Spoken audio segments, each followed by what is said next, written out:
Diploma in engineering শেষ করার পরে বিদেশে উচ্চশিক্ষার বা বিএসসি করার সুযোগ কেমন? অবশ্যই আছে।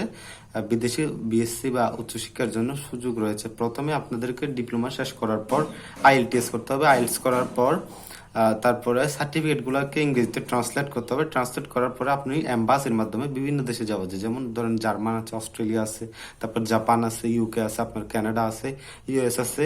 বিভিন্ন দেশে কিন্তু বাংলাদেশে যে 4 বছরের ডিপ্লোমা করার পর হাউস বিল্ডিং এর জন্য বা পার্ট টাইম জবের জন্য তারা নির্দিষ্ট একটা অ্যামাউন্টের মাধ্যমে বাংলাদেশি ডিপ্লোমা শিক্ষার্থীদের চুক্তিভিত্তিক নিয়ে থাকে। সেক্ষেত্রে আপনারা নির্দিষ্ট একটা সময় স্টাডিও করবেন বা বিএসসি চালিয়ে যাবেন। যেহেতু বাইরের বিএসসি শর্টকাটলি বাংলাদেশের মতো 4 বছরের না, তেমন লেন্দিও নয়, খুব অল্প সময়ে এবং তারপর আপনার জবের পাশাপাশি যেটাকে জব বলে না, পড়ালেখার পাশাপাশি আপনারা জব, যেমন হাউস বিল্ডিং রয়েছে। হাউস বিল্ডিং ধরেন আপনার আমি জানি জার্মানে প্রায় 350-টির অধিক হাউস বিল্ডিং রয়েছে।